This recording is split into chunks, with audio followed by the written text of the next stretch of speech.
C'est quoi le titre de la leçon déjà? Surmonter la tentation.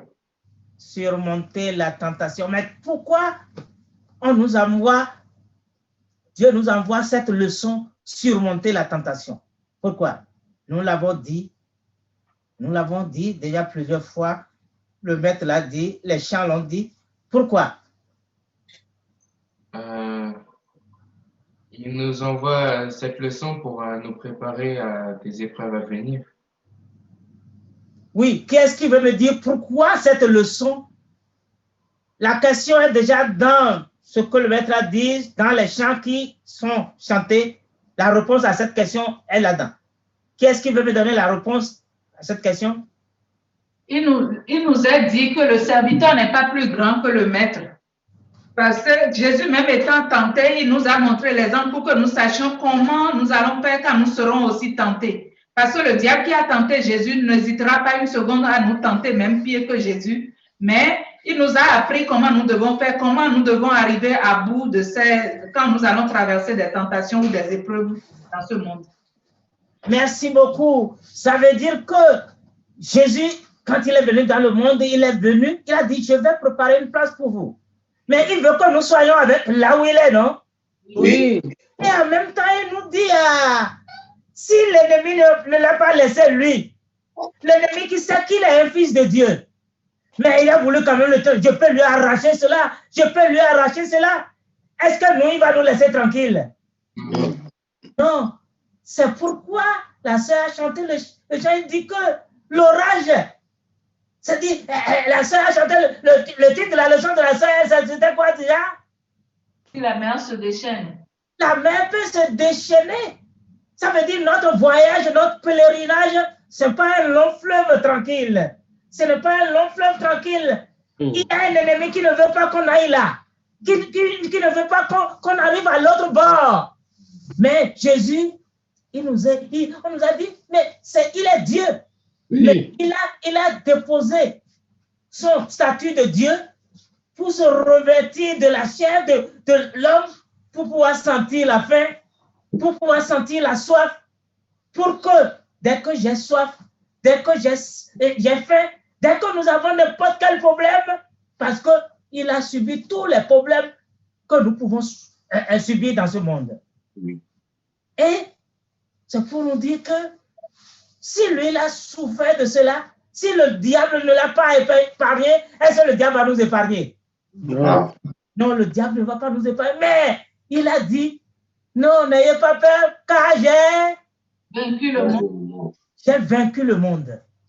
Il a dit qu'il a vaincu le monde. Et si lui, il a vaincu le monde, si nous pouvons le regarder, c'est pourquoi le maître a bien fait de nous donner le chant 511 là, parce qu'il nous dit comment est-ce que nous pouvons avoir la victoire. 511, il dit ne cède pas la tentation viendra. Puisque la tentation est arrivée à Jésus, pourquoi pas toi, pourquoi pas moi? Il dit c'est un péché. Ça veut dire que la tentation n'est pas un péché. Non. Mais succomber à cela, c'est ça qui devient un péché. Et il dit, chaque victoire que tu as, si tu as la première victoire comme ça va te donner la force d'avoir la seconde victoire, n'est-ce pas? Oui. Oui. Et de chaque victoire te mène à une autre. Oui. Lutte comme un homme, comme un vaillant. Et qu'est-ce que tu dois dompter? Les passions. Parce que nous voyons que les passions, c'est ça qui est la chose que le diable amène devant nous. Oui, nos faiblesses, quand nous avons faim, quand nous avons soif, d'accord, ça c'est un. Mais le plus important, c'est les passions. Oui. C'est les passions qui nous animent. Je veux ceci, je veux être ceci, je veux faire ceci, je veux être comme l'autre. Nos passions. Mais l'autre est telle chose, je veux l'être aussi. Nous devons dompter. Le maître a bien fait de nous donner. Ce genre dit, nous devons dompter nos passions. Et comment nous allons dompter cette passion-là?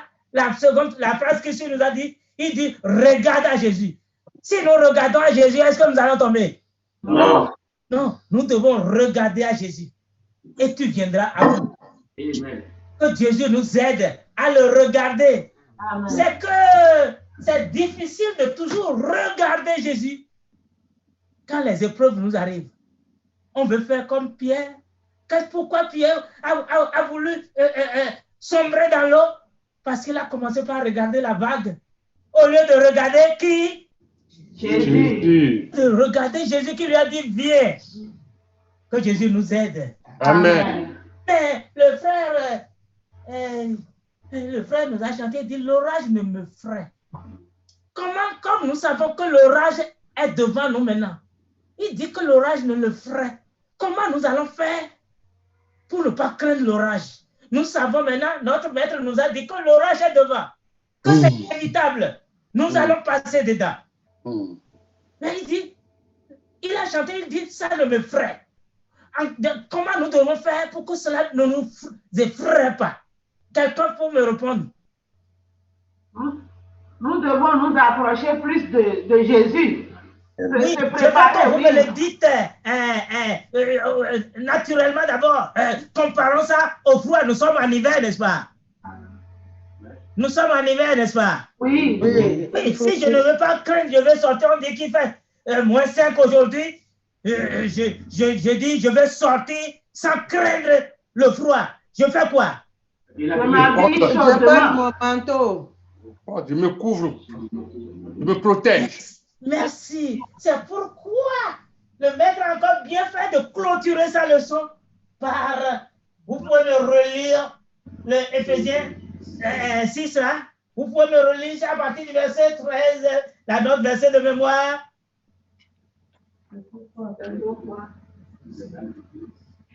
Éphésiens 6, je vais dire, hein? Verset 13, quelqu'un a trouvé? 13. C'est pourquoi prenez toutes les armes de Dieu afin de pouvoir résister dans le mauvais jour et tenir ferme après avoir tout surmonté. 14. Tenez donc ferme, ayez à vos reins la vérité pour ceinture, revêtez la cuirasse de la justice. 15. Mettez pour chaussure à vos pieds le zèle que donne l'évangile de paix. 16. Prenez par-dessus tout cela le bouclier de la foi, avec lequel vous pourrez éteindre tous les traits enflammés du malin. 17. Prenez aussi le casque du salut et l'épée de l'esprit, qui est la parole de Dieu. 18. Faites en tout temps par l'esprit toutes sortes de prières et de supplications. Veillez à cela avec une entière persévérance et priez pour tous les saints. 19. Merci beaucoup. Voilà les armes dont nous devons nous vertir. Regardez, je vais vous donner l'exemple, comme je vous ai donné l'exemple du froid. Vendredi dernier, avant-hier, comme je dois voyager, je voudrais aller faire le test COVID-19.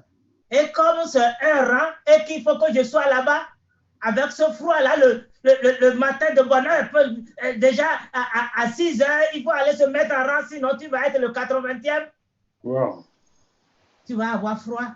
Vous savez, j'ai dû porter 3 pantalons, j'ai porté près de 3 chemises, j'ai mis un chapeau, j'ai mis ceci, parce que je ne veux pas que le froid me fraie. Dit, je vais aller, je vais défier le froid. Et j'ai pu le défier. J'ai pu le défier, c'est comme ça.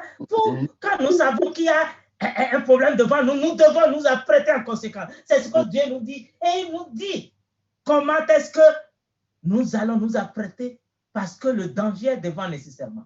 Lui, il n'a pas, le diable ne l'a pas laissé. Et il ne laissera personne. Il viendra quand tu es faible. Il viendra quand tu as des problèmes. Il viendra quand tu as le doute. Parce que c'est le doute qu'il sème. Nous avons vu qu'il emploie la parole de Dieu. Nous allons voir le cas d'un homme de Dieu. D'un homme de Dieu. Dieu me connaît, Dieu te connaît. Et le diable me connaît encore plus que moi-même. Le diable me connaît plus que moi-même. Il sait mes points faibles. Regardez, un homme de Dieu que Dieu a envoyé pour aller prêcher contre Jéroboam dans son temple d'idole, là où il est en train de faire des sacrifices. Il a exécuté l'homme de Dieu. Jéroboam lui a dit, homme de Dieu, viens rentrer chez moi. Il a refusé, il dit, non, Dieu m'a dit quand je vais. Qui lui a dit? De ne pas manger.